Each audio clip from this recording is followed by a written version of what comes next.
हाँ बच्चे, example number 3 start करने से पहले एक इंपॉर्टेंट बात सुनो। जो एग्जाम्पल नंबर 4 है आपका, वेरी इंपॉर्टेंट एग्जाम्पल है, वो आपको सीबीएसई जो बुक की अपन मैथ्स पढ़ते हैं उसके अंदर चैप्टर 10 सर्कल है, ठीक है, चैप्टर 10 सर्कल, उसकी एक्सरसाइज है 10.2, ध्यान से सुनना, उसका पार्ट 6 और क्वेश्चन नंबर है 12, बिल्कुल डिट्टो सेम है। इसका लिंक हमने यहाँ पर आई बटन में डाल दिया, देख आपको दिख रहा होगा, इस पर क्लिक करके अभी जाके पढ़ सकते हो, या फिर पहले एग्जाम्पल 3 पढ़ लो, उसके बाद में उसको पढ़ लेना। उसका लिंक हम डिस्क्रिप्शन में भी डाल देंगे, और लास्ट में जैसे ये एग्जाम्पल नंबर 3 का कंप्लीट होगा वीडियो, उसके लास्ट में भी हम इसका डाल देंगे इस वीडियो का लिंक, तो आप इस पर जाके देख सकते हो। बस ध्यान इतना सा रखना है कि इस क्वेश्चन में तो पूछा है दो, सिर्फ साइड नहीं पूछी, भुजाएं पूछी है, जबकि आपके इस एग्जाम्पल 4 के अंदर जो पूछी बात है वो पूछा है परिमाप, पूरा पेरीमीटर।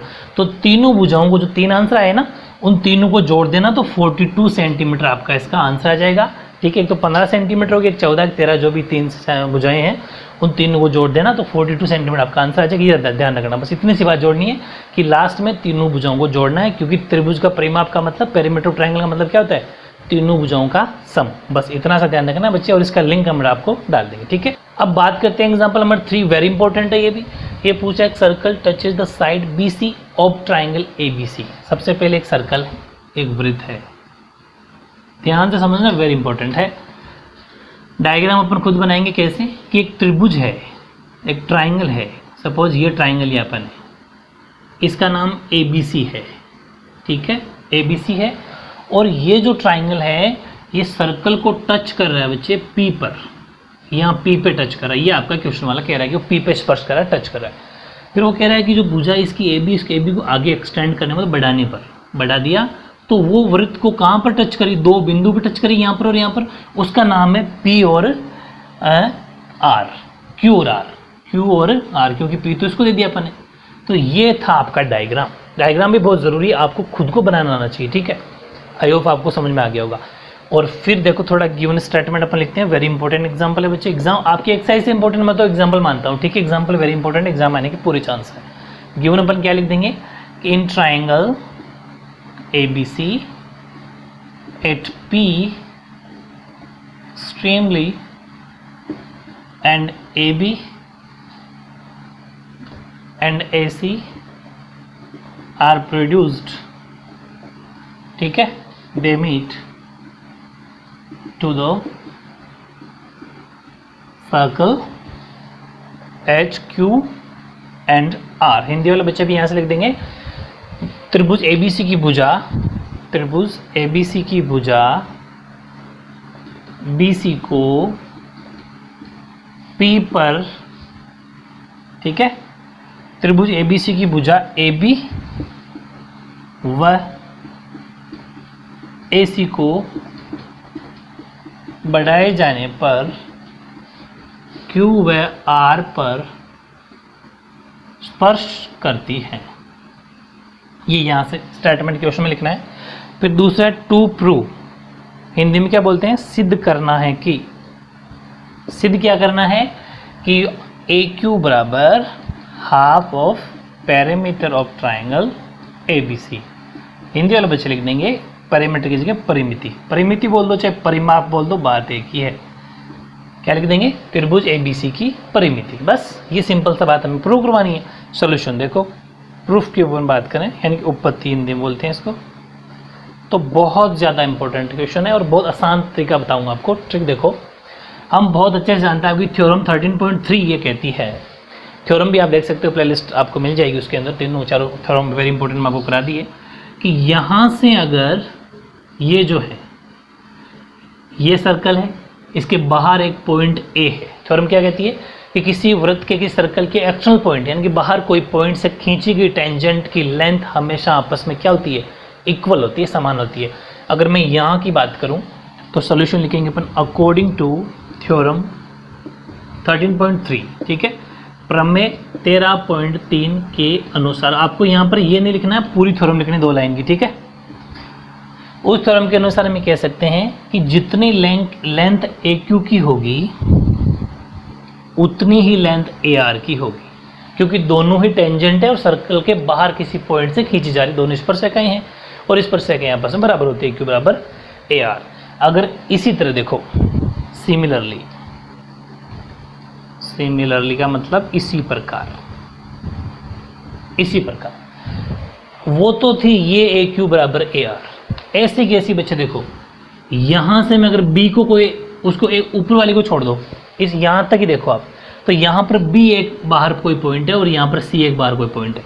यहाँ से एक तो बी पी खींची जा रही है, एक बी क्यू खींची जा रही है, एक सी पी खींची जा रही है, एक सी आर खींची जा रही है, दोनों टेंजेंट अलग खींची जा रही है। मतलब कि बी पी बराबर तो हो जाएगा बी क्यू के, बी पी बराबर बी क्यू, ऐसे ही सी पी बराबर सी आर, सी पी बराबर सी आर। ये तीन वेरी इंपॉर्टेंट बातें आपको समझ में आ गई होगी। ऐसा कौन कहता है? प्रमेय 13.3, थ्योरम 13.3। इतना समझने के बाद अब समझना बच्चे वेरी इंपॉर्टेंट चीज़। अब अपन लेते हैं इसके सोल्यूशन की तरफ। बात वो ये है कि नाउ अब अगर अपन देखें तो देखो अब क्या कि अगर अपन ए क्यू और ए आर जो दो साइडें हैं, ए क्यू प्लस ए आर दिख रही है आपको, दो स्पर्शक हैं, दो टेंजेंट हैं बराबर। अगर मैं ए क्यू प्लस ए आर, जैसे एग्जाम्पल समझना, अगर ये 100 है बच्चे, 100 है, इसको मैं लिख दूँ 60 प्लस 40, क्या फ़र्क पड़ता है? कोई फ़र्क नहीं पड़ता ना। वही चीज़ यहाँ अप्लाई करूँगा, ध्यान से समझना। A Q plus A R बराबर, ए क्यू को मैं लिख सकता हूँ क्या? A B plus B Q. बताओ, इस ए क्यू को लिख सकते हैं A B plus B Q. मतलब वो ये कि सपोज ये 60 है, ये 40 है, तो और मैंने 60 के टुकड़े कर दिए, सपोज 40 और 20 60 ही है। ऐसे ही मैंने ए आर का तोड़ दिया, ए आर को लिखा जा सकता है क्या? A C plus C R. A R को क्या लिख दिया? A C plus C R. बात एक ही है कि जैसे सपोज ये 40 और ये 70 है, 110, और इधर अपन लिख दिए जैसे 40 प्लस 20 प्लस 30, कितने हो गए?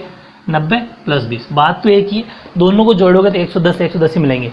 वैसे ही अपन ने क्या किया कि इन दोनों को जोड़ा, बस इनके टुकड़े कर दिए। टुकड़े करने के पीछे लॉजिक है, वो समझना है कैसे। अब देखना, हमें लाना है आंसर। दूसरी बात, हमें आंसर में क्या बचाना है? बराबर के इधर, बराबर के इधर हमें बचाना है ए क्यू। क्या आपको ए आर चाहिए? क्या नहीं चाहिए? तो एक काम करो, ए क्यू को तो ए क्यू रहने दो, और ए आर को भी लिख सकते हैं ए क्यू। कैसे? ये देखो, ए क्यू बराबर है यार, समीकरण 1, equation first, equation second, equation 3 दे दो। अब आपने इस ए आर को भी ए क्यू कहाँ से लिखा? तो यहाँ रीजन लिख देना ब्रैकेट में, फ्रॉम इक्वेशन 1, समीकरण 1 से। ये हिंदी वाले बच्चे लिख देना। आगे आओ, ए बी अपन को चाहिए ना। क्यों? क्योंकि इसने क्या कहा? ए बी सी की परिमिति, मतलब कि perimeter of A B C, और पेरीमीटर का मतलब तीनों भुजाओं का सम। ए बी, बी सी और ए सी, मतलब हमें तीनों भुजाएं चाहिए, तीनों साइड चाहिए। इसका मतलब हम ए बी तो चाहिए, ठीक है। क्या बी क्यू चाहिए? क्या बी क्यू तो नहीं चाहिए, क्योंकि ए बी सी में बी क्यू आता ही नहीं है। तो फिर बी क्यू को अपन क्या कह सकते हैं? बी क्यू को अपन कह सकते हैं बी पी। लेकिन आपने सोचा होगा बी पी भी तो नहीं आती, लेकिन आती है। कैसे है कि B P plus P C मिल के बी सी बनेगा।